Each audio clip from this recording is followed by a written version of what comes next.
Bismillahirrahmanirrahim. Alhamdulillahi Rabbil Alamin. Wassalatu wassalamu ala ashrafil mursalin Nabiyyina wa maulana Muhammadin wa ala alihi wa sahbihi ajma'in. Wa ashhadu an la ilaha illallah wahdahu la syarika lah.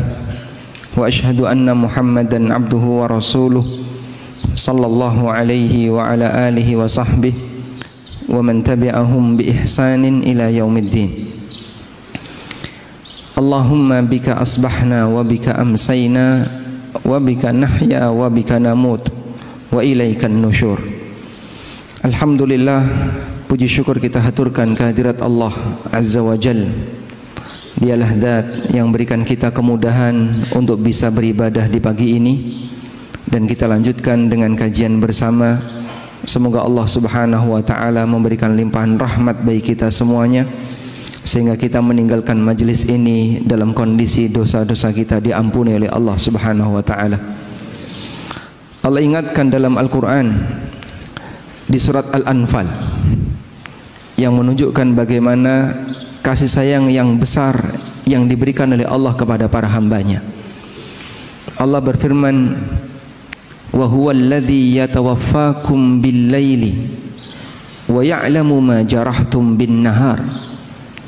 Thumma yab'atsukum fihi liyuqda ajalum musamma."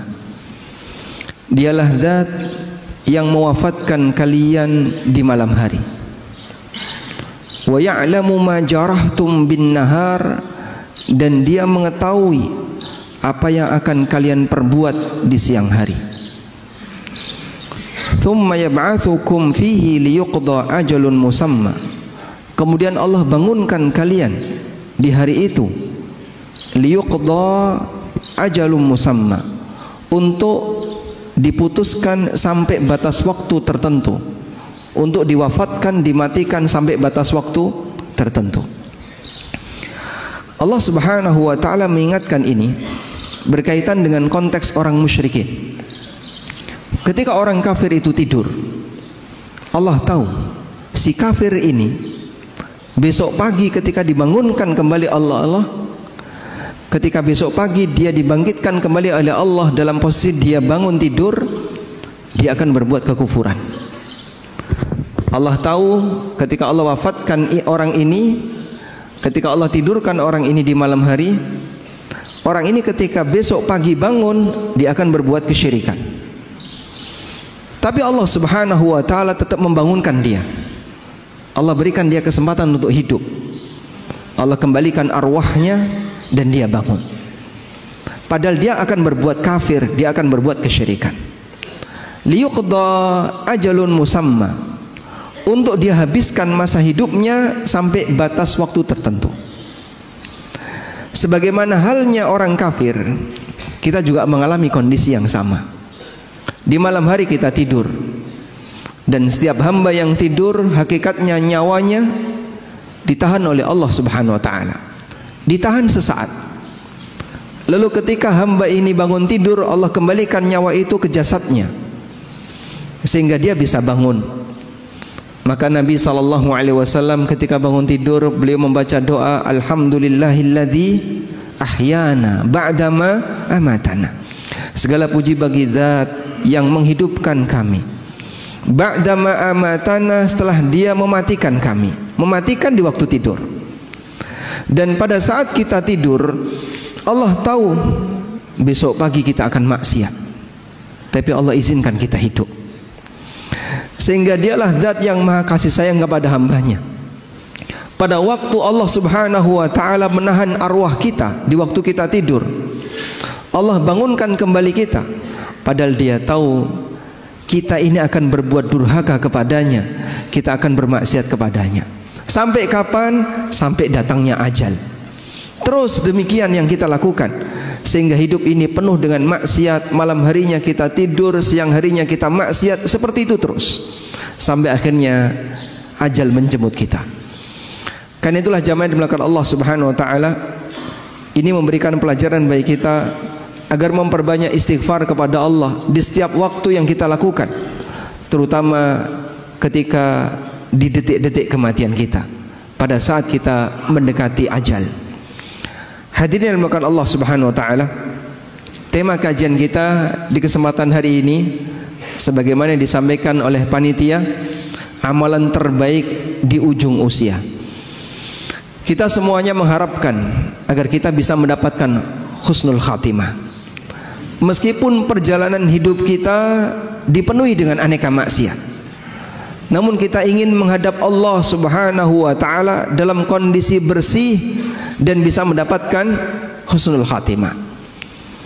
Dan dalam Islam, hisab itu ada dua. Hisab sebelum kematian dan hisab pasca kematian. Hisab sebelum kematian penentunya ada di bagian akhir. Jika bagian akhir itu baik, maka bagian depan dianggap baik. Sebagaimana disebutkan dalam hadis yang sahih riwayat Bukhari Muslim dari sahabat Sahal bin Sa'ad As-Sa'idi radhiyallahu anhu, Nabi sallallahu alaihi wasallam bersabda, "Wa innamal a'malu bil khawatim." Sesungguhnya amal itu baik buruknya ditentukan oleh ujungnya. Sehingga sebelum kematian, penentu nilai seorang hamba adalah ujungnya.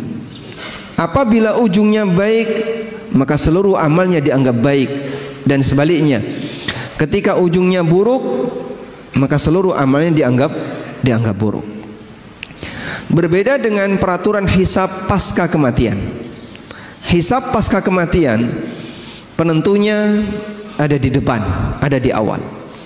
Sebagaimana yang disabdakan oleh Nabi sallallahu alaihi wasallam, "Awwalu ma yuhasabu bihil 'abdu min amalihi as-salah." Amal pertama yang nanti akan dihisab dari hamba besok di hari kiamat adalah salat. Apabila salatnya baik, maka seluruh amal dianggap baik. Sehingga awalan yang baik saat hisab di yaumil akhir menentukan untuk amal-amal setelahnya. Sedangkan ketika hidup, ujung yang baik menentukan amal sebelumnya. Kita berbicara untuk kondisi kita yang sedang hidup. Maka perjuangan kita sebagai hamba Allah yang taat sampai kapan jamaah? Sampai kita mati. Perjuangan kita sebagai hamba Allah yang taat kita lakukan sampai kita mati. Sehingga perjuangan kita adalah bagaimana caranya agar kita bisa mengakhiri hidup ini dalam kondisi sebagai hamba yang saleh. Sebab kita menjadi hamba Allah itu sampai mati. Sebagaimana yang Allah Subhanahu wa taala firmankan dalam Al-Qur'an, "Wa'bud rabbaka hatta ya'tiyakal yaqin." Sembahlah Rabbmu, jadilah hamba Allah yang baik, hatta ya'tiyakal yaqin, sampai datang kepadamu al-yaqin. Dan makna al-yaqin, para ahli tafsir mengatakan maknanya adalah al-maut, kematian. Sebagaimana yang dikutip oleh Al-Hafidz Ibnu Katsir dari Salim bin Abdullah bin Umar. Salim bin Abdullah bin Umar, cucunya Umar bin Khattab radhiyallahu anhu. "Wa'bud rabbaka hatta ya'tiyakal yaqin." Sembahlah Rabbmu sampai datang kepadamu kematian. Kata Salim, huwa al-maut. Yang dimaksud di sini adalah kematian. Dan ini sejalan dengan firman Allah Subhanahu wa taala di surat Al-Muddatsir. Ketika Allah menceritakan penyesalan penduduk neraka. Penduduk neraka itu mengatakan, "Lam naku minal musallin wa lam naku nut'imul miskin wa kunna nakhudu ma'al khaidin wa kunna nukadzibu biyaumiddin hatta atanal yaqin." Dulu kami tidak pernah salat, kami tidak pernah ngasih makan orang yang membutuhkan, kami hidupnya hanya bersenda gurau, dan kami mendustakan hari kiamat hatta ya'tiyanal yaqin, sampai datang kepada kami al-yaqin, yaitu kematian. Sehingga jamaah belakang Allah, kita menjadi hamba Allah, beribadah kepada Allah, berbuat taat kepada Allah, ujungnya adalah kematian. Dan itulah perjuangan kita. Sehingga bagi seorang muslim, titik akhir dia dalam melakukan ketaatan adalah saat ajal menjemputnya. Karena itu Bapak Ibu yang dimuliakan Allah, berbicara tentang amal terbaik di akhir usia, kita tidak membahas masa silam. Mungkin di antara kita punya masa silam yang berwarna-warni. Ada yang masa silamnya kelam, ada yang masa silamnya bagus, beraneka ragam. Namun kalau kita bandingkan antara diri kita dengan para sahabat, bisa jadi masa silamnya para sahabat lebih gelap dibandingkan kita. Di antara sahabat ada yang pernah menyembah berhala. Di antara sahabat ada yang pernah minum khamr. Di antara sahabat ada yang bahkan pernah berusaha untuk membunuh nabinya sallallahu alaihi wasallam. Di antara sahabat ada yang membunuh sahabat yang lain. Seperti Al-Wasi membunuh siapa? Hamzah. Namun kemudian beliau masuk Islam dan kemudian beliau menebus dirinya berperang di perang Yamamah melawan Musailamah Al-Kadzab sampai akhirnya terbunuh di perang Yamamah. Sehingga para sahabat Nabi sallallahu alaihi wasallam orang yang masa silamnya sangat gelap, sebagian di antara mereka. Namun ketika cahaya Islam itu datang, mereka menjadi pahlawan-pahlawan bagi kaum muslimin, dan kita punya hutang budi bagi mereka. Sehingga dalam masalah ini kita tidak berbicara masa silam. Masa silam mungkin kita punya aneka masa silam yang berwarna-warni. Kalau berbicara berkaitan dengan amal terbaik, kita berbicara terkait masa saat ini dan bagaimana perjuangan ke depannya. Makanya dalam Islam kita tidak diajarkan untuk tenggelam dengan masa silam, tapi kita diajarkan untuk bersikap optimis berkaitan dengan masa mendatang. Selanjutnya jamaah berkat Allah Subhanahu wa taala. Lalu apa amal terbaik yang bisa kita perjuangkan di sisa usia kita? Terutama bagi mereka yang usianya sudah 60 ke atas atau mungkin 50 ke atas, dan dia sudah mulai membayangkan, nampaknya saya harus persiapan untuk menghadap Allah Subhanahu wa taala. Apa kira-kira amal yang harus kita lakukan? Jamaah di belakang Allah Subhanahu wa taala, berbicara masalah amal di sisa usia, sebenarnya kalau kita perhatikan, semua amal yang diajarkan oleh Nabi sallallahu alaihi wasallam adalah amal yang utama. Semua amalan yang diajarkan oleh syariat kita adalah amalan yang utama. Sebab amal itu diajarkan oleh Rasulullah sallallahu alaihi wasallam melalui wahyu. Dan Allah ketika mengajarkan kepada hambanya, maka Allah akan ajarkan yang terbaik. Hanya saja dari sekian banyak amal itu ada yang namanya prioritas amal. Nah, prioritas amal inilah yang menyesuaikan di saat mana kita harus beramal A, kapan kita harus beramal B, kapan kita harus beramal C. Bagian itu yang akan kita bahas. Sehingga kalau kita berbicara amal apa yang terbaik di usia tua, ya semua amal ibadah. Tapi kalau bicara prioritas apa yang harus kita dahulukan ketika kita sudah berada di usia senja, bagian itu yang akan kita bahas.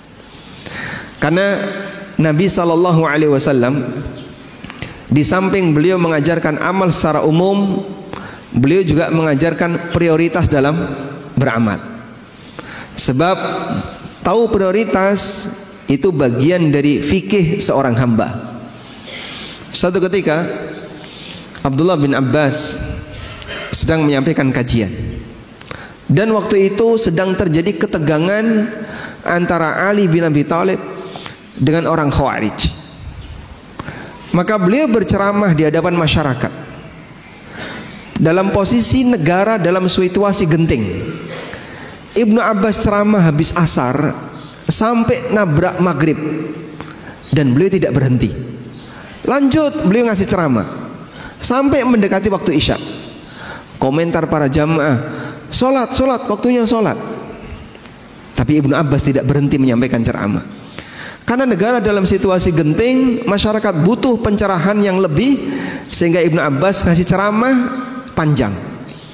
Orang komentar, ayo waktunya sholat, kenapa aku nggak sholat? Kemudian orang itu ditanya oleh Ibnu Abbas, atu'allimuni sunnah? Kau mau mengajariku sunnah? Siapa yang lebih berilmu, kamu ataukah aku? Sehingga kau mau mengajariku sunnah. Dalam situasi ini Ibnu Abbas menggunakan fikih prioritas. Lebih penting memberikan pencerahan bagi masyarakat yang saat itu dalam situasi sedang genting karena negara penuh dengan ketegangan. Ada Ali bin Abi Thalib yang waktu itu jadi khalifah. Di Syam ada Muawiyah yang sedang berkuasa di daerah Syam. Di Nahrawan ada Khawarij yang mau merongrong kekuasaan Ali bin Abi Thalib. Di beberapa tempat yang lain banyak terjadi ketegangan. Maka kaum muslimin harus ditenangkan semaksimal mungkin. Beliau ngasih ceramah yang panjang sampai nabrak waktu salat. Lebih prioritas bagian ini dibandingkan mendahulukan salat karena situasinya menuntut untuk ngasih ceramah panjang. Itu contoh berkaitan dengan fikih prioritas. Hal yang sederhana, membaca Al-Quran itu amal yang mulia. Per huruf dapat nilai pahala berapa? 10. Tapi kalau terdengar azan, lebih prioritas mana? Menjawab azan atau lanjut baca Quran? Yang mana, Pak? Kenapa? Karena itu bertepatan dengan waktunya. Sehingga Anda kalau membaca Quran saat azan berkumandang, Anda kehilangan kesempatan menjawab azan. Waktunya sudah habis ketika azan sudah selesai. Maka hentikan sementara bacaan Quran dan Anda dengarkan azan, jawab itu azan. Ketika antara azan dan iqamah, waktunya apa ini? Memperbanyak berdoa. Mana yang lebih afdol antara azan dan iqamah? Tanya jawab ketika ada kajian ataukah orang berdoa? Syekh bin Baz rahimahullah, ketika beliau sedang menunggu iqamah, beliau duduk bersama dengan jamaah. Ada orang yang mendekat dan mau bertanya. Lalu beliau sampaikan, ini waktunya kita berdoa, bukan tanya jawab. Ada waktunya yang lain untuk tanya jawab. Nah, dari sini para ulama menggunakan prioritas. Ini waktunya amal A, lebih afdal amal A yang dikerjakan. Ini waktunya amal B, lebih afdal amal B yang dikerjakan, dan demikian seterusnya. Karena itulah jamaah dimulakan Allah, paham prioritas bagian dari fikihnya seorang hamba. Salah satu di antara tanda fikihnya seseorang adalah dia tahu dan bisa menempatkan amal ini ada di tempat A, amal ini ada di tempat B, dan seterusnya. Sehingga ketika kita membahas tentang amalan di usia senja, itu berkaitan dengan prioritas apa yang harus kita dahulukan ketika kita sudah berada di usia senja. Tayyib, bukan berarti bahwasanya kita meninggalkan amal yang lain. Tapi di sini berbicara tentang masalah, sekali lagi, adalah prioritas pemilihan amal yang terbaik pada saat kita berada di usia senja. Nah, jamaah diberikan Allah Subhanahu wa taala, ada beberapa amalan terbaik yang bisa kita prioritaskan ketika kita sudah berada di usia senja. Yang pertama, Anda bisa fokus pada amalan ringan yang bisa dijangkau namun dikerjakan secara rutin. Amalan ringan yang bisa dijangkau tapi dikerjakan secara rutin. Kenapa harus dikerjakan secara rutin? Karena pahala yang didapatkan oleh seorang hamba itu sesuai dengan rutinitasnya. Pahala yang didapatkan oleh seorang hamba menyesuaikan dengan rutinitasnya. Nabi SAW pernah bersabda, "Idza maridal 'abdu aw safara kutiba lahu ma kana muqiman sahiha." Apabila seorang hamba itu sakit atau dia safar, maka akan dicatat untuknya amalan pahala sebagaimana yang menjadi rutinitasnya ketika dia dalam kondisi sehat dan tidak sedang safar. Sehingga jamaah dimulakan Allah, kalau ada orang yang punya kebiasaan puasa Senin Kemis, tiap Senin dan Kemis dia puasa, suatu ketika dia sakit sehingga dia tidak berpuasa, maka dia tidak berpuasa bukan karena malas, tapi dia tidak berpuasa karena uzur. Sehingga Allah Subhanahu wa taala tetap memberikan pahala baginya. Dia dapat puasa Senin walaupun dia tidak berpuasa, sebab dia punya kebiasaan itu. Bagi mereka yang tidak punya kebiasaan, maka saat dia sakit dia tidak berpuasa, Dia tidak dapat pahala karena dia ketika sehat juga tidak berpuasa. Orang semacam ini tidak mendapatkan catatan pahala sebagaimana mereka yang punya kebiasaan. Hal yang sama juga terjadi pada mereka yang sedang safar. Maka hadis yang menyebutkan apabila seorang hamba itu sakit atau safar, dia mendapatkan catatan pahala sebagaimana ketika dia sehat dan mukim, hanya berlaku untuk amalan yang menjadi rutinitasnya. Sehingga bapak-bapak misalnya atau ibu-ibu melakukan safar, dan musafir itu dianjurkan tidak sholat rawatib, sehingga sholatnya hanya yang wajib saja, sedangkan rawatib ditinggalkan, dan itu sunnah. Kita safar, ketika kita mukim, kita punya kebiasaan rawatib. Duhur kita rawatib, asar kita rawatib, demikian pula maghrib, isya dan subuh kita punya sholat rawatib. Pada waktu kita safar itu semuanya kita tinggalkan kecuali qobliyah subuh. Maka insya Allah pahala sholat rawatib tetap ada walaupun kita tidak mengerjakannya. Sebab kita tidak mengerjakan sholat rawatib ketika safar karena ini sesuai sunnah. Kita tinggalkan bukan karena kita tidak mau melaksanakan, tapi kita tinggalkan beralih dari satu sunnah ke sunnah yang lain, sehingga amal rutin ini tetap tercatat pahalanya. Baik, kita terus berjuang beramal sampai pada posisi fisik tidak bisa diajak untuk beramal. Ada satu kondisi di mana ini dengkul nggak bisa dipakai untuk ruku. Ada satu kondisi di mana itu paha nggak bisa nyanggah tubuh kita ketika berdiri, sehingga kita sholat sambil duduk. Ada satu kondisi di mana kita tidak bisa berangkat ke masjid. Ada satu kondisi di mana kita hanya bisa berbaring di atas kasur. Kita butuh tabungan untuk perjuangan di hari itu. Sampai kapan? Sampai Allah memberikan kemampuan kita untuk beramal. Allah Subhanahu wa taala berfirman, "Illal ladzina amanu wa 'amilus salihati falahum ajrun ghairu mamnun." Kecuali orang yang beriman dan orang soleh, mereka akan mendapatkan pahala yang ghairu mamnun, yang terus mengalir. Allah berikan pahala kepada hambanya yang mukmin sebagaimana pahala yang dijanjikan oleh Allah Ta'ala untuk nabinya sallallahu alaihi wasallam. Nabi Muhammad sallallahu alaihi wasallam dikatakan dalam Al-Quran, wa inna laka la ajran ghairu mamnun, dan kau Muhammad punya pahala yang terus mengalir, gak pernah putus. Dan orang yang beriman diberi oleh Allah yang sama, illal ladzina amanu wa 'amilus salihat falahum ajrun ghairu mamnun. Orang yang mukmin dan beramal saleh, dia dapat pahala yang tidak pernah putus. Bagaimana penjelasannya? Coba simak keterangan Ad-Dhahhak.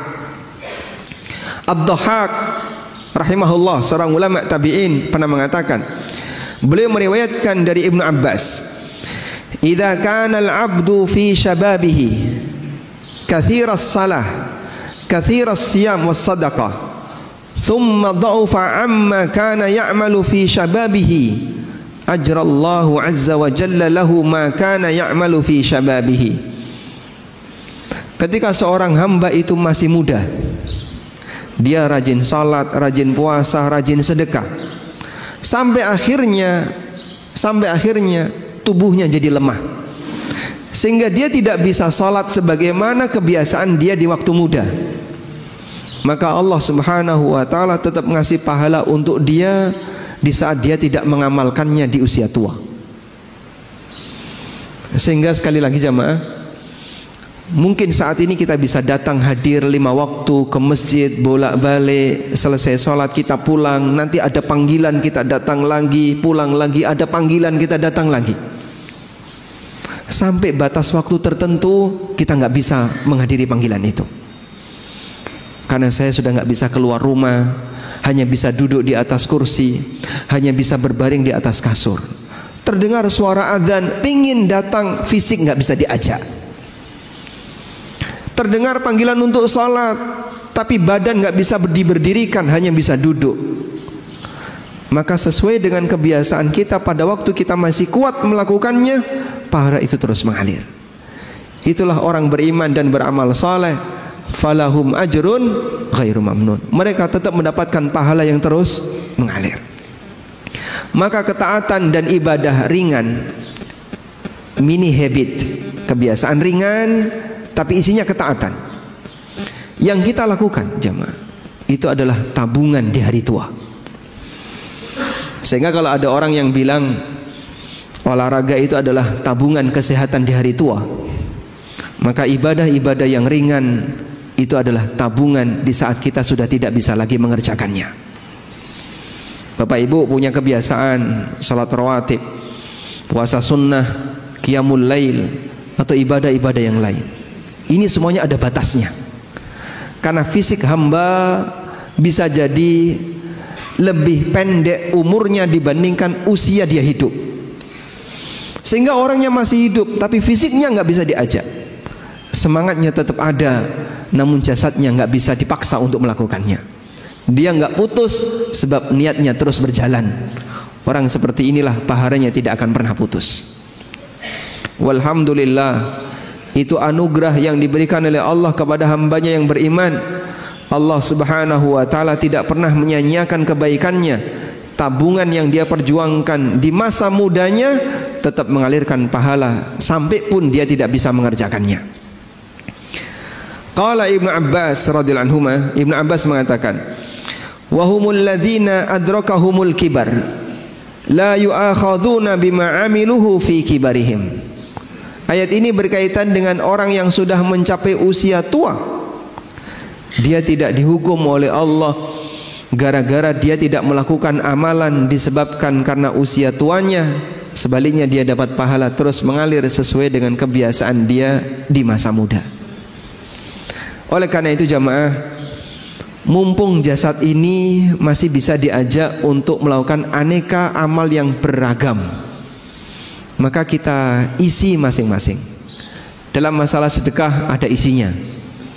Dalam masalah sholat Anda punya kebiasaan sholat tertentu. Dalam masalah puasa ada amal sunnah tertentu. Diisi di semua cabang-cabang amal. Ringan tapi rutin. Insya Allah itulah yang nantinya akan menjadi sumber aliran-aliran pahala bagi kita di saat kita sudah tidak bisa lagi melakukannya.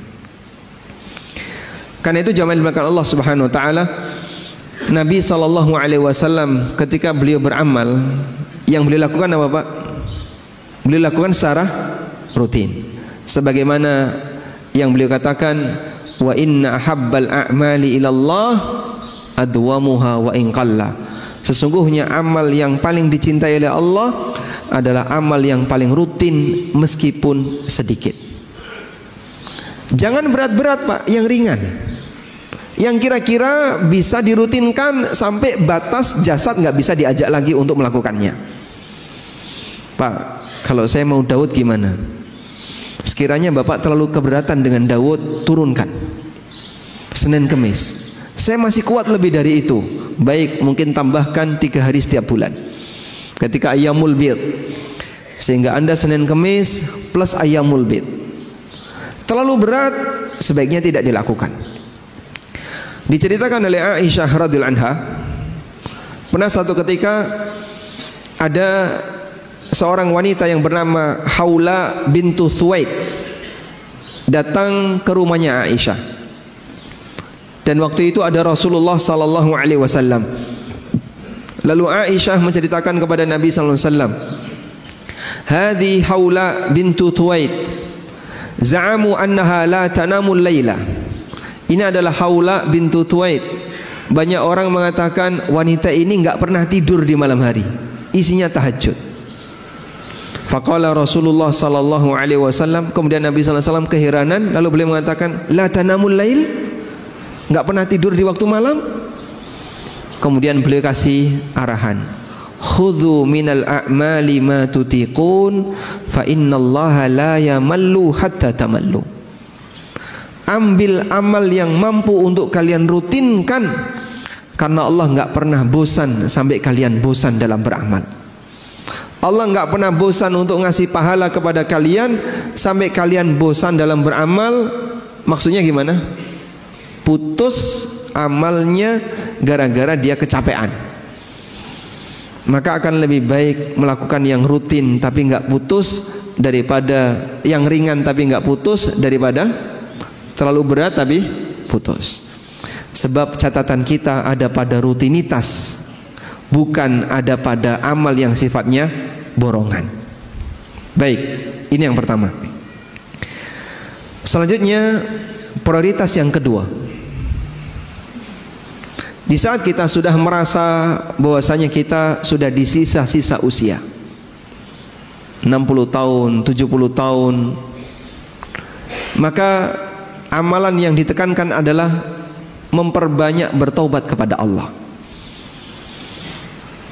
Sebagaimana seorang hamba ketika mau menghadap Allah pada waktu salat, maka dia diperintahkan untuk melakukan taharah, bersuci dengan berwudu atau mandi, atau kalau nggak bisa dua-duanya, tayammum. Apa fungsinya taharah?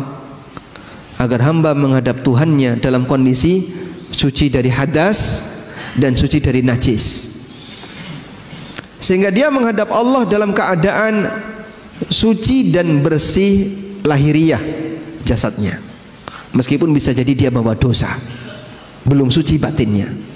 Tapi hamba diperintahkan untuk terus menghadap Allah dalam setiap keadaan, terutama ketika sholat wajib.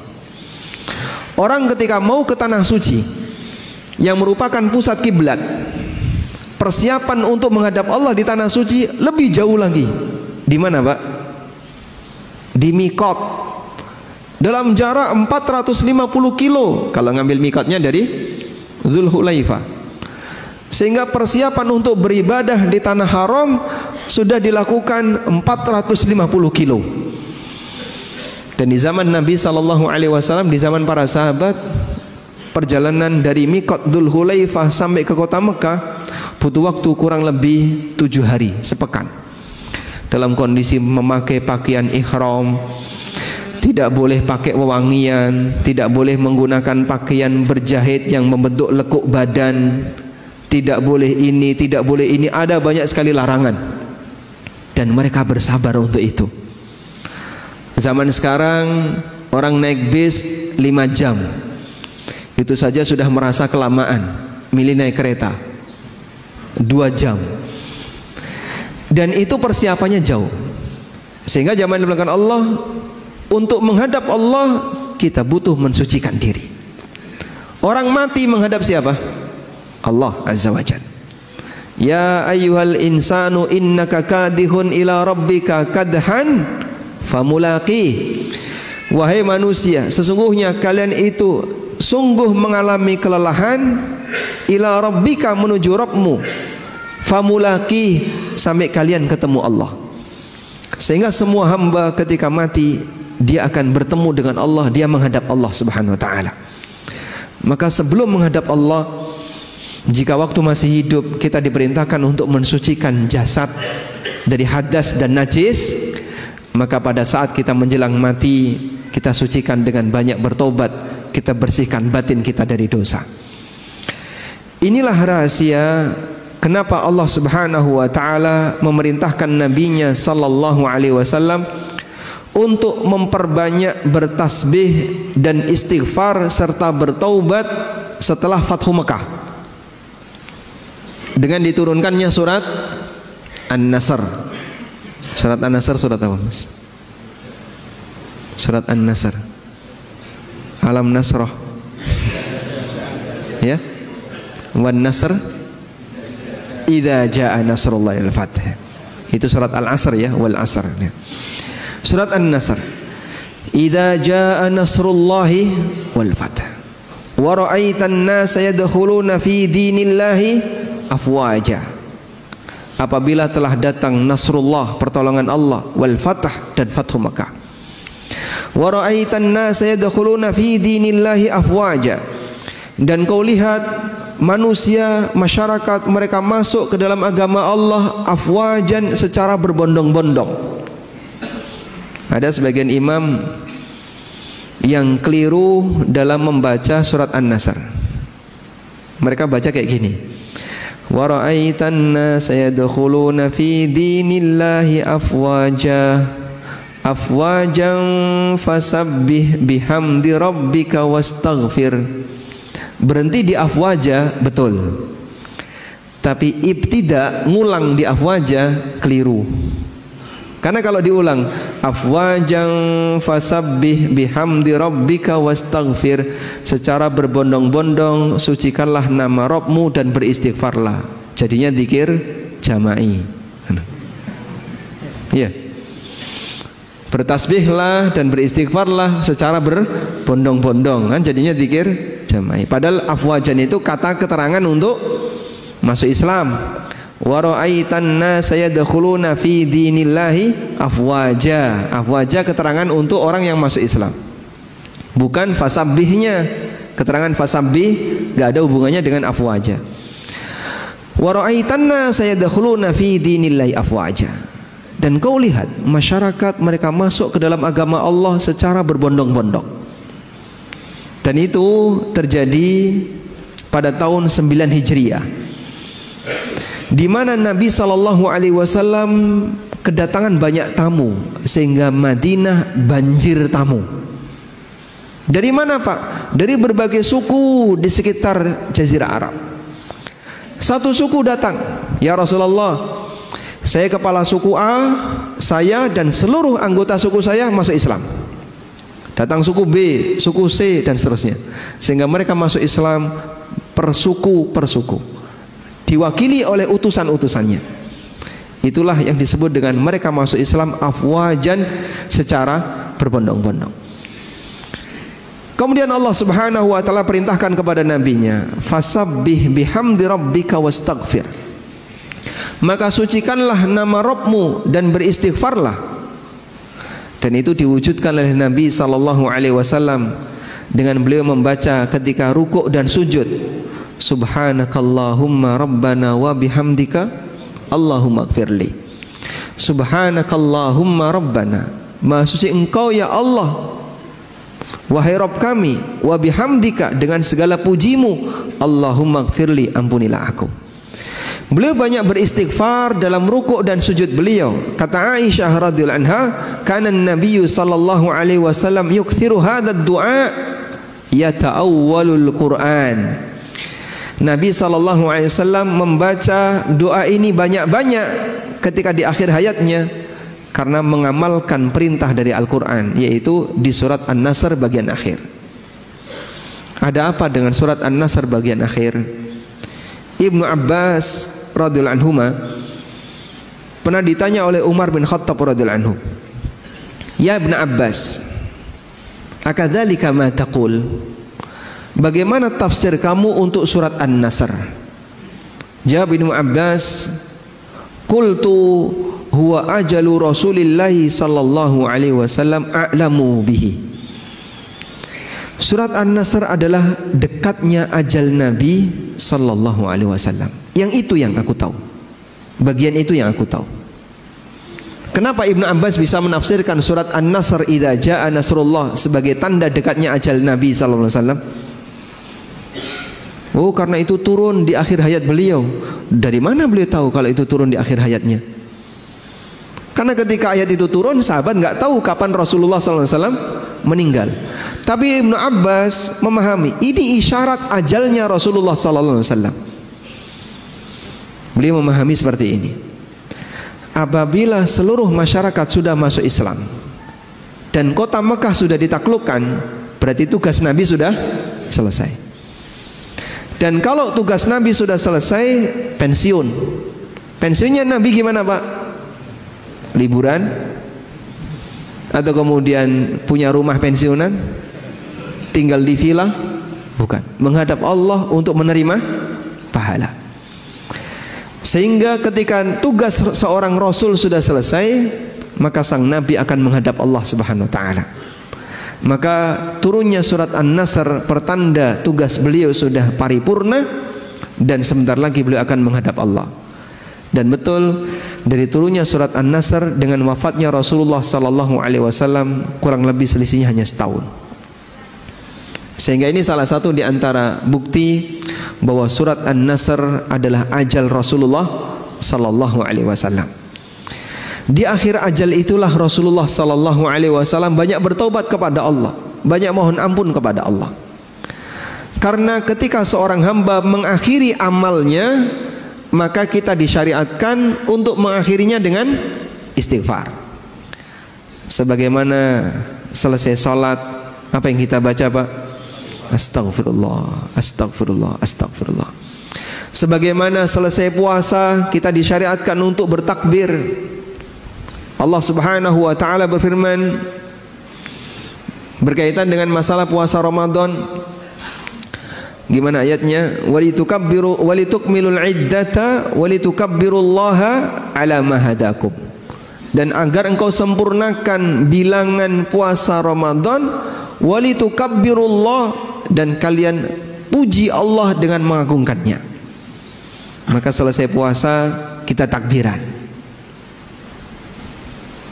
Demikian pula ketika selesai haji. Fa idza afadhan nasu fastaghfirullah. Apabila manusia sudah bertolak, maka perbanyaklah istighfar kepada Allah. Sehingga selesai beramal, kita itu disyariatkan untuk mengagungkan Allah dan banyak beristighfar kepada Allah. Itu teori beramal secara umum. Maka selesai beramal A kita istighfar, selesai beramal B kita istighfar, selesai beramal C kita istighfar. Dan kita selesai jadi orang muslim istighfar. Sebab amal kita ketika hidup adalah amal jadi apa? Seorang muslim. Kita menjadi seorang muslim sepanjang kita hidup. Maka kita akhiri amal menjadi seorang muslim ini dengan istighfar. Sebagaimana Nabi SAW mengakhiri amal beliau jadi seorang nabi, diperintahkan oleh Allah untuk istighfar. Sehingga perbanyak istighfar di bagian akhir usia kita. Astaghfirullah wa atubu ilaih, astaghfirullah wa atubu ilaih. Bapak Ibu bisa kenang dosa-dosa kita di masa silam. Dulu saya pernah seperti ini, astaghfirullah wa atubu ilaih. Dulu saya pernah seperti ini, dulu pernah seperti ini. Coba dikenang dosa-dosa yang pernah kita lakukan, sambil dihadirkan perasaan mohon ampun kepada Allah terhadap dosa-dosa dan kesalahan itu. Karena kita ingin kita menghadap Allah dalam kondisi suci. Sebagaimana pada waktu kita salat, kita menghadap Allah membersihkan lahir batin dengan cara berwudu, dengan cara bersuci. Maka kita menghadap Allah sebelum mati dengan kita banyak beristighfar kepadanya. Selanjutnya, prioritas yang ketiga, bagi mereka yang sudah dalam posisi usia tua dan merasa ajalnya sudah dekat, maka perbanyak untuk membangun husnudzon kepada Allah. Husnudzon kepada Allah maknanya adalah kita punya harapan besar di sisi Allah dan merasa yakin Allah tidak akan menyia-nyiakan amalku. Maka sang hamba akan punya semangat, saya punya harapan di sana. Dan saya husnudzon Allah tidak akan menyia-nyiakan kebaikan yang aku lakukan. Sehingga hamba ini memperbesar roja. Memperbesar rasa apa? Roja. Suasana batin itu dikendalikan oleh dua hal, bainal khaufi war roja, antara khauf dan roja. Dan para ulama mengatakan mana yang lebih diprioritaskan antara khauf dan roja. Mereka memberikan rincian. Apabila seorang hamba dalam kondisi sehat, dalam kondisi masih seger, masih bisa banyak beraktivitas, maka kedepankan khauf. Kenapa? Agar dia bisa lebih berhati-hati dan mewaspadai sehingga dia tidak berbuat maksiat. Kedepankan rasa khauf. Sebab orang yang masih muda potensinya masih besar, mungkin dia nggak mikir mati. Mungkin dia masih jauh mikir mengakhiri hidupnya. Apalagi dia punya harapan besar dengan dunianya. Dalam posisi ini keinginan untuk berbuat maksiat cenderung besar. Maka kedepankan perasaan khauf lebih dominan. Hati-hati, waspada, awas, jangan-jangan amalmu ini enggak diampuni oleh Allah, jangan-jangan dosamu tidak diampuni. Dengan cara demikian maka dia akan lebih waspada. Sebaliknya, ketika mendekati ajalnya, maka seorang hamba lebih memprioritaskan roja, memperbesar harapan di sisi Allah. Kita mau pulang Dan ketika mau pulang, kita berharap nanti bisa dapat pahala dari Allah, dikasih sesuatu yang indah oleh Allah. Sebagaimana seorang anak ketika mau pulang, dia ingin ketemu orang tuanya, dia berharap di sana ada aneka hidangan yang sudah disiapkan oleh orang tua. Itulah raja. Sebagaimana dikatakan oleh Jabir bin Abdullah radhiyallahu anhu, beliau menyampaikan, sami'tu Rasulullah sallallahu alaihi wasallam qabla mautihi bi thalathati ayyam. Aku mendengar pesan Nabi sallallahu alaihi wasallam 3 hari sebelum beliau wafat. Apa kalimat yang dipesankan Nabi sallallahu alaihi wasallam? La yamutanna ahadukum illa wa huwa yuhsinu dhanna billah azza wa jalla. Jangan sampai kalian mati kecuali dalam kondisi kalian husnudzon kepada Allah. Dan husnudzon kepada Allah itu diiringi dengan amal. Karena orang punya husnudzon, punya harapan jika dia punya tabungan. Dia merasa ada sesuatu yang akan dia dapatkan. Maka jamaah dimuliakan Allah, bagi orang yang sudah mendekati ajal, kedepankan perasaan banyak husnudzon.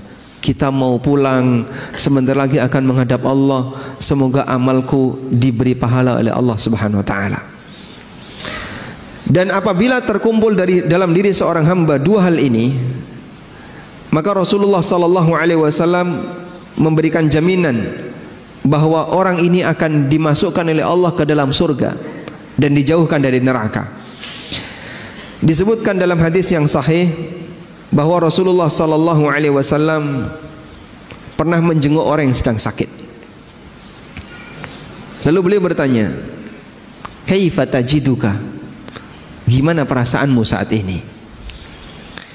Qala, si sakit ini kemudian mengatakan, "Wallahi ya Rasulullah. Ya Rasulullah, demi Allah, inni arjullah wa inni akhafu dzunubi." Ya Rasulullah, aku memperbesar harapan di sisi Allah. Aku berharap agar Allah mengampuniku.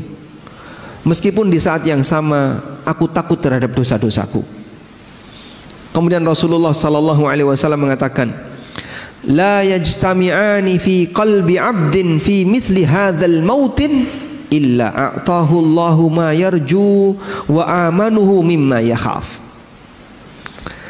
Tidaklah berkumpul pada hati seorang hamba 2 perasaan ini ketika menjelang wafatnya, kecuali dia akan diberi oleh Allah sesuai dengan apa yang dia harapkan, dan dia akan dijauhkan oleh Allah dari apa yang dia takutkan. Sehingga roja dan khauf tetap ada pada waktu seorang hamba itu sedang sakit atau menjelang kematiannya, agar kita mendapatkan perlindungan dari apa yang kita takuti dan mendapatkan apa yang kita harapkan. Namun roja lebih dominan. Posisi roja lebih dominan sebagai bentuk husnudzon kepada Allah Subhanahu wa taala. Selanjutnya jamaah bukan Allah, prioritas yang keempat. Pada waktu kita sudah merasa di penghujung usia, fokus untuk memperbaiki diri dan tidak banyak bersengketa dengan orang lain. Mulai cooling down, yang barangkali dulu banyak gesekan dengan teman, banyak gesekan dengan tetangga, banyak gesekan dengan keluarga, banyak gesekan dengan anak, sekarang sudah mulai diturunkan. Ada waktunya bapak tidak harus jadi raja selamanya di keluarga. Ada waktunya ibu tidak harus jadi ratu selamanya ketika di keluarga. Barangkali ada di antara kita punya karakter pengen selalu menang sendiri, pengen selalu dihormati, pengen selalu berkuasa. Kalaupun tegang gak mau kalah. Mungkin dulu kita seperti itu. Sudah saatnya ini diturunkan. Karena kita mau menghadap Allah, mau berpulang, jangan sampai ada hak orang lain yang belum selesai dan masih meninggalkan sakit hati, sehingga itu bisa menjadi sumber musibah di hari kiamat. Sebagaimana yang dipesankan oleh Imam Asy-Syafi'i rahimahullah, orang yang paling banyak menderita ketika di hari kiamat adalah orang yang paling banyak punya masalah dengan masyarakat. Beliau mengatakan, bi'sazad ilal ma'ad al-udwanu alal ibad. Sejelek-jelek bekal menuju akhirat adalah permusuhan dengan masyarakat. Semakin banyak musuh dan dia pertahankan kondisi itu, buat apa? Pak, sudah di usia 70 tahun, masih pingin selalu menang sendiri, masih pingin ngotot ini, rebutan ini, tanah sak jengkal saja sampai direwangi padu. Buat apa, Pak? Bapak sudah nggak bisa menikmati harta sebanyak itu, sehingga kadang memperjuangkan patok tanah, sampai berantem dengan tetangga, sampai ini, itu semuanya mau ditinggalin. Ada yang rebutan hanya duit 200 ribu, 300 ribu, sampai harus ngotot-ngotot, itu semuanya mau ditinggalin. Ngapain harus ngotot seperti itu? Sudah waktunya, Pak, mempersiapkan, kita mau pulang. Dan mungkin Bapak kalaupun menang nggak bisa menikmatinya, karena barangkali itu akan kita tinggalkan, yang menikmati orang lain. Anda yang capek, tapi orang lain yang menikmatinya. Sudah saatnya ketegangan seperti ini kita tinggalkan, sehingga fokusnya adalah fokus saya mau memperbaiki diri saya, bukan malah mengajak debat, bahas politik rano pucuke gitu. Kamu pilih yang mana? Nggak akur dalam satu masjid gara-gara beda angka gitu. Yang satu nomornya A, yang satu nomornya B, hanya gara-gara beda angka sampai tegang. Pak, nggak lihat usia, Pak. Dapat apa yang kayak gini? Tapi kadang ada orang yang dia nggak sadar, memperjuangkan sesuatu yang dia nggak dapat apa-apa, padahal bisa jadi itu meninggalkan suasana sakit hati, permusuhan dibawa mati, dan sering demikian. Maka jamaah yang dimuliakan Allah, mulailah untuk kemudian mengembalikan ke riset nol. Saya ingin mati tanpa membawa kezaliman, dan menjadi orang yang nol kezaliman luar biasa indahnya. Rasulullah sallallahu alaihi wasallam mengkondisikan seperti itu. Ada sebuah hadis yang diriwayatkan oleh Ad-Daruqutni, meskipun hadis ini dinilai dhaif oleh sebagian ulama. Rasulullah sallallahu alaihi wasallam ketika sakit di penghujung hayat beliau mengumumkan kepada para sahabat, ada nggak di antara kalian yang mungkin pernah saya pukul dan belum balas? Ukasyah bin Mihsan angkat tangan. Saya, ya Rasulullah. Baik, silahkan sekarang kisos, balas itu pukulan. Ya Rasulullah, waktu Anda memukul saya kena kulit, karena saya waktu itu nggak pakai baju. Dan sahabat, Pak, kondisi mereka kadang terbuka dada, itu biasa. Karena di waktu itu baju masyarakat seperti bajunya orang yang sedang ihram, pakai sarung di bawah, lalu pakai kain di atas, sehingga kadang terbuka. Maka Nabi SAW ketika berdoa terlihat putihnya ketiak beliau, bukan karena sobek lengannya ya, tapi beliau memakai pakaian seperti orang ihram, sehingga saat diangkat dadanya kelihatan. Dan di masa itu seperti ini biasa, sebab kain waktu itu barang langka dan mahal harganya. Maka Ukasyah bin Mihsan mengatakan, ya Rasulullah, waktu engkau memukul saya, waktu Anda memukul saya, kena kulit. Maka Nabi SAW melepas kain yang menutupi pundak beliau. Silahkan sekarang pukul, kisos. Semua sahabat sudah menahan, gantikan saya saja, jangan Rasulullah SAW. Apa kamu tega mau memukul Nabi SAW dalam situasi seperti ini? Tapi kisos nggak bisa digantikan. Subhanallah. Ukasyah mendekat ke jasad Rasulullah SAW, lalu beliau memeluknya, memeluk Nabi SAW. Dan nggak mungkin seorang sahabat tega memukul Rasulullah SAW.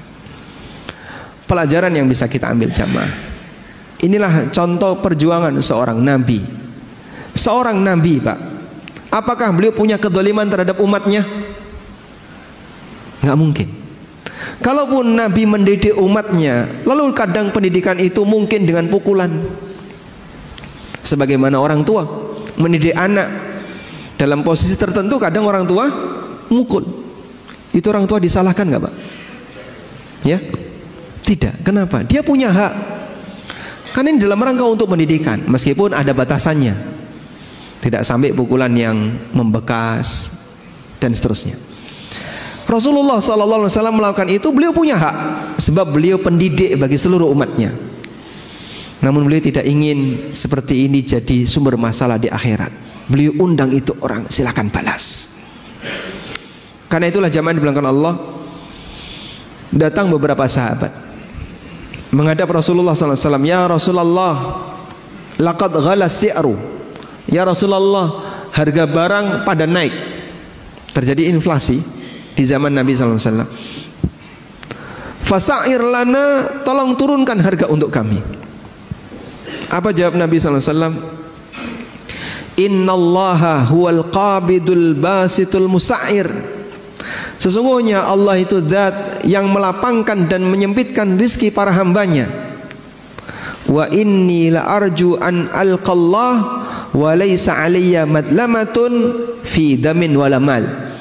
Dan aku ingin menghadap Allah Subhanahu wa ta'ala dalam kondisi tidak ada satupun kezaliman yang masih melekat pada diriku, baik berkaitan dengan masalah harta maupun masalah darah. Maka Rasulullah SAW tidak pernah menumpahkan darah seorang muslim siapapun sampai beliau meninggal. Dan beliau tidak pernah mendolimi harta muslim yang lain sampai beliau meninggal. Sampai ketika diminta untuk nurunin harga, Rasulullah SAW nggak mau. Kenapa, Pak? Kenapa beliau nggak mau? Khawatir mendolimi pedagang. Sehingga saat harga naik itu kan kadang terjadi karena keseimbangan demand and supply. Kebutuhan banyak, sementara stoknya kurang, naik. Dan itu takdir Allah, di luar kuasa Rasulullah SAW. Dan beliau tidak disalahkan berkaitan dengan musibah, karena itu takdir Allah. Tapi kalau beliau turunkan, ada pedagang kulaknya mahal, gara-gara kebijakan beliau menurunkan harga, jadi harus diturunkan, rugi ini pedagang. Beliau takut pedagang ini nuntut di akhirat. Beliau sampai takut pedagang ini nuntut di akhirat. Coba bayangin mereka yang memegang kebijakan masalah ini, bahkan termasuk mereka yang punya wewenang, sehingga melakukan audit, berapa harus bayar, sekian miliar. Pusing itu pedagang, duit dari mana, saya harus bayar ini dan seterusnya. Tapi kemudian tiba-tiba diambil sekian miliar. Orang ini sakit hati, bisa jadi dia akan nuntut di akhirat. Maka jamaah belakang Allah Subhanahu wa taala, Rasulullah sallallahu alaihi wasallam menjadi orang yang selalu punya prinsip riset untuk semua dosa kepada makhluk, sehingga beliau menghadap Allah dalam kondisi nol kezaliman. Mulai banyak untuk bersikap tasamuh, memberikan toleran, ngasih maaf dan minta maaf di bagian penghujung hayat. Karena kita tidak ingin kita membawa dosa dengan makhluk pada saat kita menghadap Allah Subhanahu wa taala, yang nanti itu menjadi sumber qisas di yaumil akhir, mengurangi pahala yang pernah kita perjuangkan. Sehingga barangkali di antara Bapak Ibu yang punya kebiasaan grenengi orang, gunjing, ghibah, mulai saatnya untuk diselesaikan. Wallahu a'lam. Pun juga Bapak. Baik. Nah, baik, demikian yang bisa kita sampaikan sebagai pengantar. Semoga bermanfaat. Di sisa waktu insyaallah kita gunakan untuk tanya jawab. Wassallallahu ala nabiyyina Muhammadin wa ala alihi wa sahbihi wasallam. Rekan-rekan yang ingin bertanya silakan. Ustadz masih punya waktu sampai dengan jam 6.15, masih bisa tadi? 15. Silakan saya bacakan.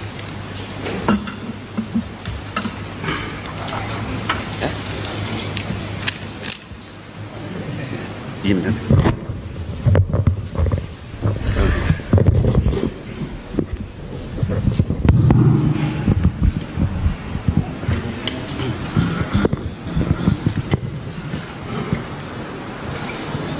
Assalamualaikum warahmatullahi wabarakatuh. Waalaikumsalam warahmatullahi wabarakatuh.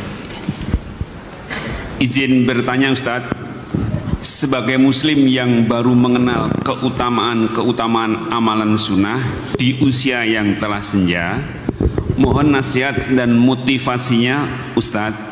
Banyak sekali lingkungan yang mencibir dan kurang suka dengan kita yang berjenggot dan bercelana cingkrang.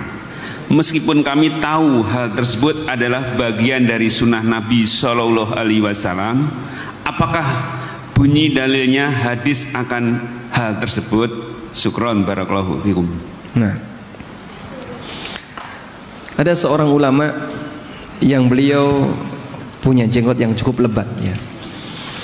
Dalam posisi sakit karena beliau sudah sepuh. Beliau sudah ya usia mungkin di atas 70-an tahun. Dalam posisi sakit yang itu merupakan sakit yang mengantarkan kepada wafatnya beliau, dokter menyarankan untuk kepentingan medis sebaiknya jenggot Anda dicukur. Lalu beliau sampaikan, saya tidak mau menghadap Allah dalam kondisi tidak mengikuti sunnah Nabi Sallallahu Alaihi Wasallam dalam penampilan, sehingga bertahan berpenampilan sesuai sunnah itu bagian dari perjuangan. Maka beliau meskipun sudah diminta oleh pihak dokter ini dalam rangka untuk kepentingan medis, bagaimana kalau jenggotnya dicukur, beliau milih tidak, saya nggak mau, bertahan seperti ini saja. Kalaupun saya mati dalam posisi tetap bertahan di atas sunnah, kalaupun saya hidup kembali dan Allah kasih kesembuhan, itu semuanya datang dari Allah Subhanahu wa taala. Baik. Karena Nabi Sallallahu Alaihi Wasallam menyebutkan dalam banyak hadis yang sahih, khaliful yahud wa'aful liha, jangan tiru Yahudi, biarkan jenggot. Jadi beliau minta biarkan jenggot. Biarkan itu artinya nggak usah diganggu, biarin aja. Baik. Ada perintah khusus sebagai penjelasan perintah umum. Maka melaksanakan perintah umum bentuknya adalah dengan melakukan yang khusus. Contohnya kayak gini. Orang tua ngasih perintah kepada anaknya, wahai si A, anaknya namanya si A ya. A, nanti kalau ada tamu, muliakan tamu, kasih makan. Ada berapa perintah ini? 2. Perintah umum. Apa perintah umumnya? Muliakan tamu. Apa perintah khusus? Ngasih makan. Maka disebut sebagai telah memenuhi perintah umum orang tua, yaitu memuliakan tamu, jika anak ini melakukan perintah khusus. Datang tamu, dikasih suguhan, dikasih handuk suruh mandi, dikasih minum, tapi nggak dikasih makan. Udah? Tamunya pulang, anak lapor kepada bapak, Pak, tadi ada tamu, tak kasih minum, tak kasih suguhan ya, tapi nggak tak kasih makan. Suguhannya minuman ya. Tak kasih minuman tapi nggak tak kasih makan, tak suruh mandi, suruh istirahat.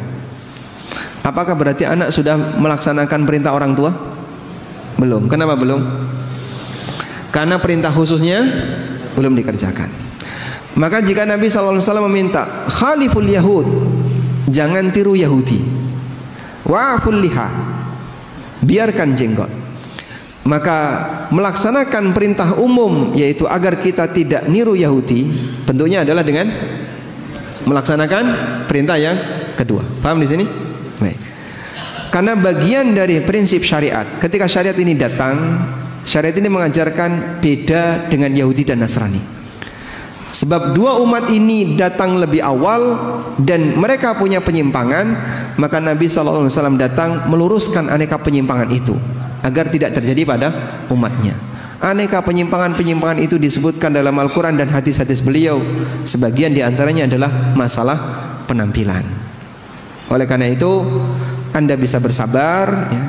Barangkali tetangga atau teman karena mereka belum tahu ilmunya ngasih komentar demikian, ini barangkali adalah ujian, dan insya Allah itu lebih ringan dibandingkan ujian yang dialami di masa silam oleh para nabi, sehingga Anda bersabar, semoga nanti mereka juga dapat hidayah. Nah, Assalamualaikum Ustadz. Waalaikumsalam warahmatullahi taala. Izin bertanya Ustaz. Sebagian kajian sunnah terkadang juga menabrak waktu Isya. Kajian berhenti sejenak untuk adzan Isya, kemudian kajian dilanjutkan, salat Isya diakhirkan. Terkait fikih prioritas ibadah yang Ustadz sampaikan, mana yang lebih utama? Selesaikan kajian baru lanjut sholat Isya, atau sholat Isya dulu baru lanjut kajian? Jazakumullah khairan Ustaz. Mungkin barangkali pertanyaannya saya alihkan. Mana yang lebih sesuai sunnah? Adzan, kemudian kajian, qomatnya diakhirkan. Mungkin masih setengah jam atau bahkan 1 jam. Masuk Isya jam 7, qomatnya jam 8, karena ada kajian. Ataukah adzannya ditunda sehingga nanti mepet dengan iqomat pada waktu pelaksanaan sholat Isya jam 8. Atau adzan tepat waktu lalu iqomat terus sholat. Mana yang lebih sesuai sunnah? Ya, baik. Jika kita menginginkan agar kajian ini selesai terlebih dahulu, materi rampung, sehingga jamaah bisa mendapatkan materi secara utuh, tidak putus, maka kajian silahkan lanjut. Dan yang lebih sesuai sunnah, adzan itu mepet dengan iqamah.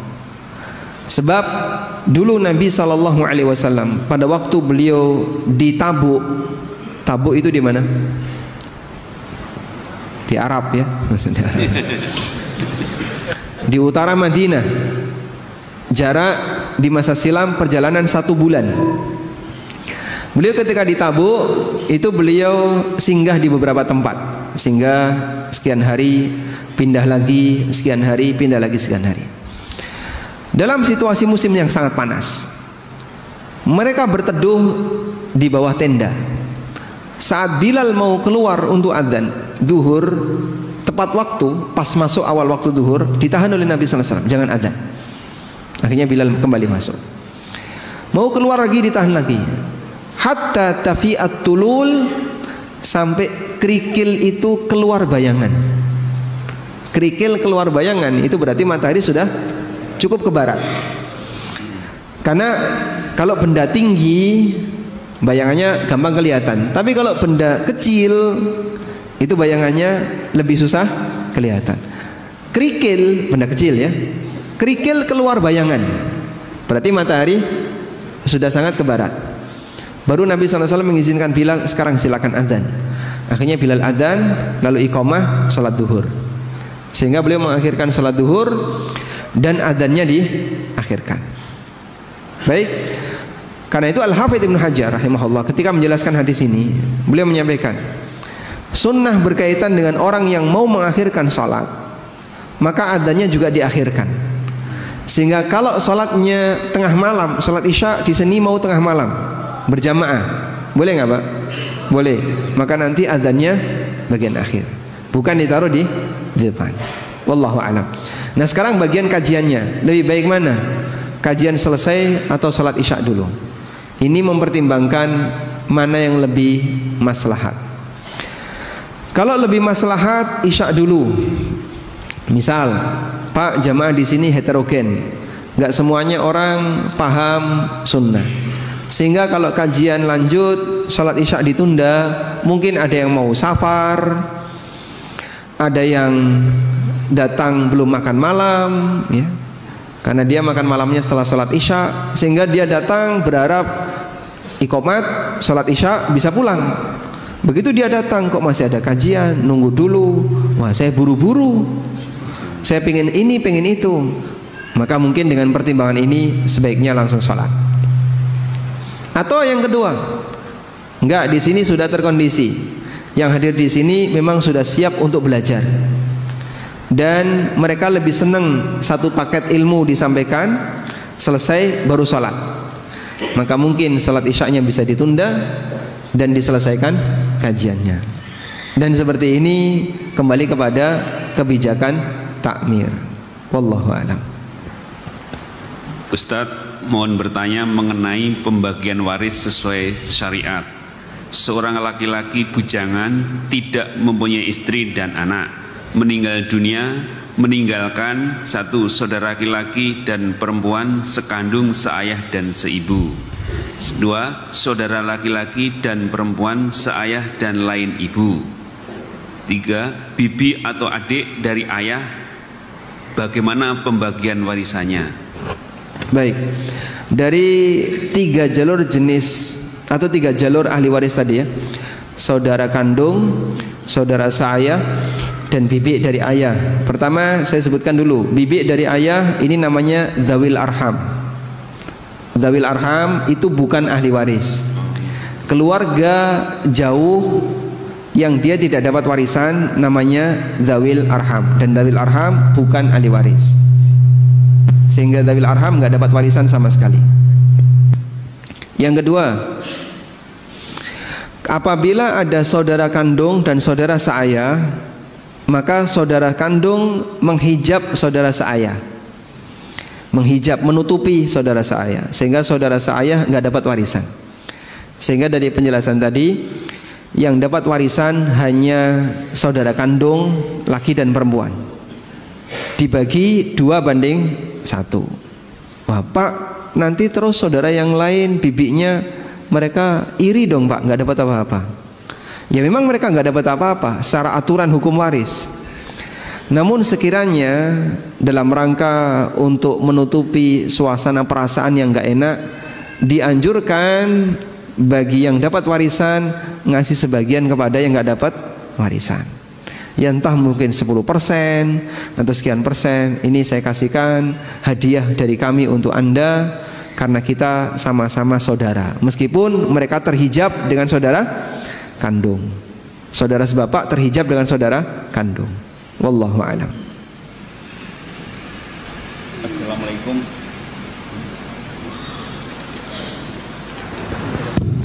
Assalamualaikum Ustaz. Waalaikumsalam warahmatullahi. Fikih prioritas. Di satu masjid ada kebiasaan membacakan hadis sahih ba'da sholat subuh, yakni dengan meminta jamaah menghentikan zikir sejenak. Pertanyaan, apakah ada kebiasaan dari sahabat, tabi'in, tabi'ut tabi'in melakukan ibadah seperti ini? Hadis yang dibaca berasal dari buku kumpulan hadis sahih atau bukan dari kitab syarah? Artinya hadis polos tanpa penjelasan. Syukron Ustaz. Masya Allah. Hadis polos ya. Istilah baru. Hadis tanpa penjelasan, hanya hadis saja. Baik, apakah ada kebiasaan selesai sholat kemudian dibacakan hadis di masa Nabi SAW dan para sahabat? Beliau SAW selesai sholat subuh itu sering sekali beliau menyampaikan tausiah, seperti hadis Irbad bin Sariyah. Irbad bin Sariyah pernah menyampaikan, Rasulullah SAW memberikan nasihat kepada kami, mau'idhatan darifat minhal uyun, sampai membuat air mata itu berderai, banyak orang menangis. Wa wajilat minhal qulub, hati tersentuh semuanya. Kemudian sahabat mengatakan, ya Rasulullah, ka'annaha mau'idhatum waddi'. Ya Rasulullah, apakah ini pesan orang yang mau pulang selamanya, mau pergi selamanya?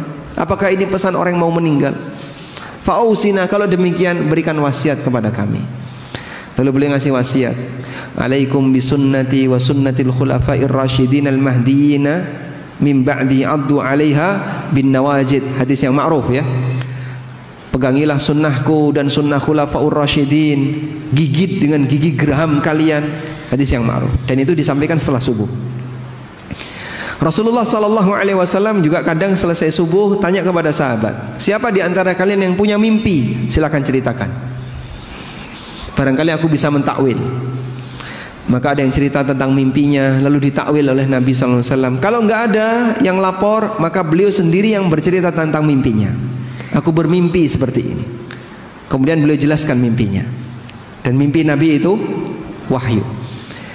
Sehingga Rasulullah SAW menawarkan takwil mimpi, dan beliau terkadang juga menceritakan tentang mimpi beliau, dan itu setelah subuh. Kadang Nabi SAW menyampaikan nasihat tertentu setelah subuh. Maka ba'da subuh itu forum ilmu di Masjid Nabawi.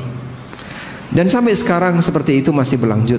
Sebagaimana ba'da maghrib juga jadi forum ilmu.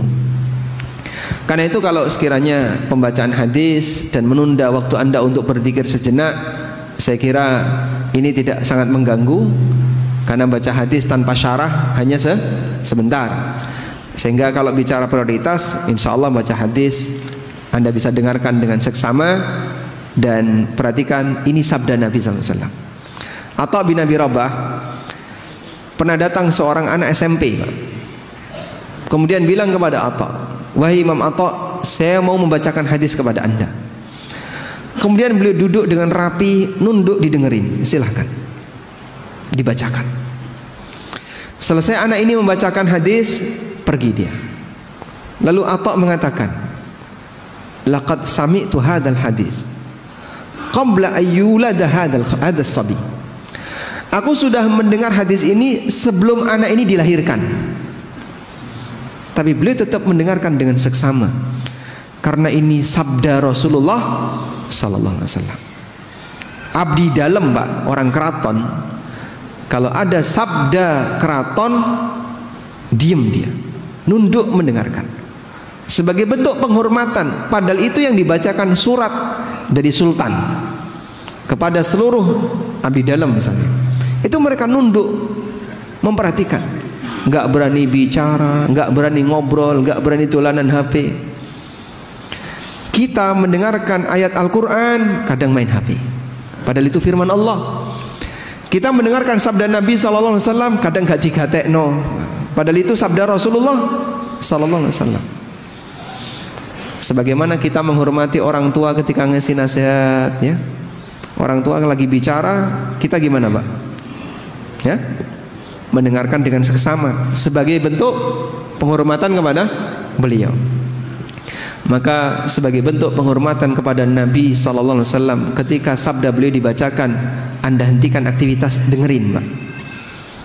Walaupun bisa jadi hadis itu Anda sudah hafal, dalam rangka menghormati yang bersabda Rasulullah sallallahu alaihi wasallam. Nah,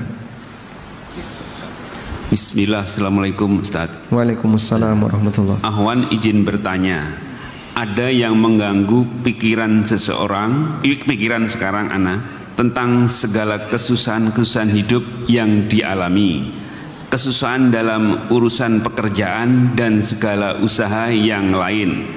Sementara seorang itu sudah merasa melakukan amal-amal saleh dan berdoa. Apakah segala doa-doa itu tidak ada manfaatnya? Jazakallahu khair. Nah, memang ujian harta itu bentuknya ada dua, Pak. Ujian kekayaan dan ujian kemiskinan. Dan bisa jadi yang kedua lebih berat dibandingkan yang pertama. Makanya kadang ketika jamaah itu ditanya, Anda lebih siap yang mana? Jadi kaya bersyukur atau miskin yang sabar? Ijma, nggak usah dijawab, Pak, ya. Saya sudah tahu jawabannya. Ijma, Anda pasti pilih kaya bersyukur. Karena kita nggak kebayang, saya belum siap untuk jadi miskin.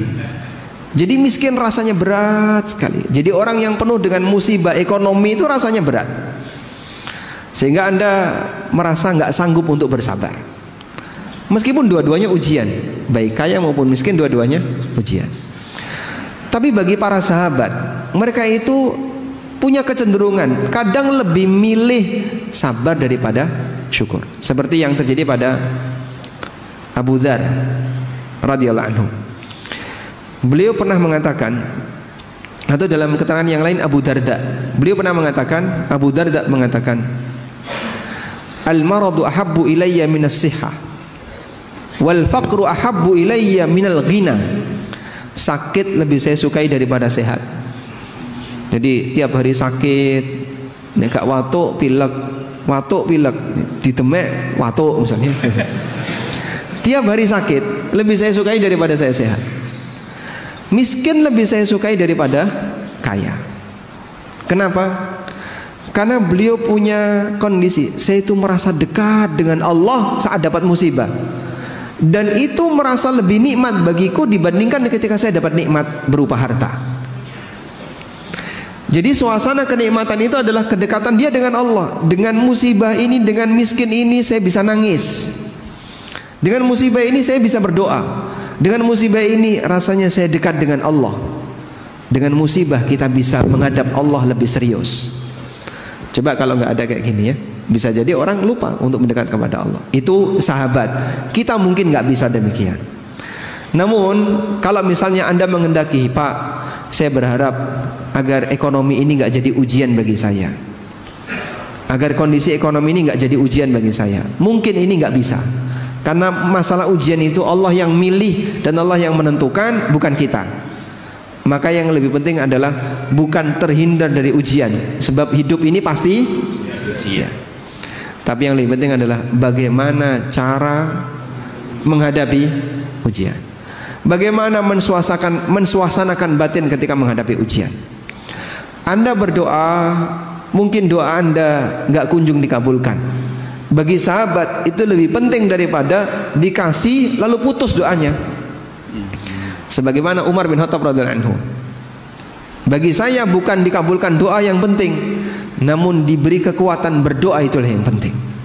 Sebab doa seorang muslim kalaupun tidak diwujudkan dalam kehidupan dia di dunia, jadi simpenan di mana? Jadi simpenan di akhirat. Sebagaimana disebutkan dalam hadis riwayat Muslim, ma idza yad'ul muslimu bida'watin, apabila seorang muslim berdoa yang selama doa itu lam yakun fihi itsmun wala qati'atu rahim, tidak ada isi dosa dan tidak memutus silaturahmi, maka Allah wujudkan doa itu menjadi salah satu dari 3 pilihan. Allah kabulkan doa itu, atau Allah simpan di akhirat, atau Allah jadikan sebagai pengganti dari musibah yang andaikan musibah itu terjadi nilainya sebagaimana nilai doanya, sehingga dia tidak mengalami kecelakaan, dia tidak mengalami sakit. Andaikan dia sakit, biaya yang harus dia keluarkan sama dengan rizki yang dia minta, bahkan bisa jadi lebih besar. Sahabat ketika mendengarkan ini, mereka langsung mengatakan, idzan nukthir ya Rasulullah, kalau begitu saya perbanyak doa ya Rasulullah. Kata Nabi SAW, Allahu aktsar, Allah lebih kaya dibandingkan apa yang kalian minta. Maka ada orang yang berdoa lalu dikabulkan, selesai doanya. Ada orang yang berdoa tapi gak dikabul-kabulkan, berhenti gak doanya? Ada yang berhenti, ada yang tidak. Nah yang tidak berhenti inilah yang baik, sehingga ketika dia sering ngetuk pintu, hampir saja akan dibukakan. Wallahu a'lam. Terakhir untuk ini, nanti Bapak yang mau langsung nanti di sini ya, satu ya. Sudah. Saat usia tua kita harus cooling down. Gimana kita menyikapi anak yang susah mau sholat atau ngaji atau berhijab syar'i? Kadang-kadang saya harus debat selalu. Bagaimana Ustaz? Nah. Baik. Ini berkaitan dengan perjuangan kita untuk melindungi diri kita dan anak kita dari neraka. Bagian ini Anda pertahankan, sehingga tidak ada toleransi. Perjuangan Nabi Nuh untuk menyelamatkan anaknya sampai kapan? Sampai anaknya mati. Demikian pula perjuangan Nabi Muhammad SAW mengingatkan keluarganya sampai beliau wafat. Sehingga beliau berpesan, la taj'alu qabri 'idan, jangan kau jadikan kuburanku sebagai tempat perayaan, jangan jadikan kuburanku sebagai masjid. Itu di detik-detik terakhir. Nabi Ibrahim alaihissalam mewasiatkan anaknya untuk jadi muslim ketika beliau mendekati wafat. Wa wassa biha Ibrahimu banihi wa Yaqubu ya baniya innallaha astafa lakumuddin fala tamutunna illa wa antum muslimun. Dan ini diwasiatkan oleh Ibrahim kepada anak-anaknya, demikian pula kepada Yakub. Allah juga berfirman, am kuntum syuhada'a idh hadara Yaqubal mautu idh qala li banihi ma ta'buduna min ba'di. Apakah kamu hadir ketika kematian mendatangi Yakub, lalu dia mengatakan kepada anak-anaknya, siapa yang kau sembah setelah aku meninggal? Qalu na'budu ilahaka wa ilaha abaika Ibrahim wa Ismail wa Ishaq. Mereka mengatakan kami akan menyembah Tuhanmu dan Tuhan bapak-bapakmu, yaitu Ibrahim, Ismail dan Ishak, ilahan wahidah. Baik, dari sinilah kita bisa memahami bahwa tugas orang tua mendidik anak sampai kapan, Pak? Sampai dipisahkan dengan kematian. Dan dalam hal mendidik anak terkadang memang butuh debat. Kalau memang anaknya itu ngeyel, dan orang tua punya hak di situ. Tapi ini bukan perdebatan yang tercela sebagaimana yang tadi kita singgung. Yang kita singgung itu perdebatan masalah yang mungkin dia nggak punya kepentingan. Usia 70 tahun, pokoknya saya harus jadi ketua takmir. Kalau nggak gimana? Nggak mau ya. Pokoknya harus yang paling depan, ketua yayasan, ketua ini. Apa yang mau diperjuangkan? Regenerasi, Pak? Jangan ya. Pokoknya yang tua jangan digeser. Tunggu sampai mereka mati semua. Ada kayak gitu, Pak? Mungkin ada sebagian orang. Dia memperjuangkan apa? Yo, saya pengen punya posisi, pengen dimuliakan, pengen punya status sosial. Di tempat kerja dia sudah dilengsarkan, kan pensiun ya. Di kantor sudah nggak punya posisi, nggak jadi ketua RT di lingkungannya. Satu-satunya sasaran tinggal masjid. Maka kalau di kantor sudah nggak dapat jabatan, di perumahan nggak dapat ketua dan nggak punya jabatan, masjid yang diincar. Perjuangkan jadi ketua takmir. Masya Allah. Pak, sudah waktunya istirahat. Barangkali mikir-mikir bagian itu sudah Bapak tinggalkan. Fokus untuk ibadah yang sifatnya pribadi. Bapak akan lebih ringan, nggak punya beban berkaitan dengan perasaan kalau kita nggak jadi pimpinan. Serahkan kepada yang masih muda, selanjutnya fokus untuk ibadah yang sifatnya pribadi. Tapi kalau urusan pendidikan, pertahankan. Jangan sampai kendor dalam masalah ini, karena kita punya tanggung jawab untuk mengasuh anak, untuk mendidik anak sampai dipisahkan dengan kematian. Wallahu alam. Demikian, semoga bermanfaat. Wassallallahu ala nabiyyina Muhammadin wa ala alihi wa sahbihi wa sallam, wa akhiru da'wana alhamdulillahi rabbil alamin.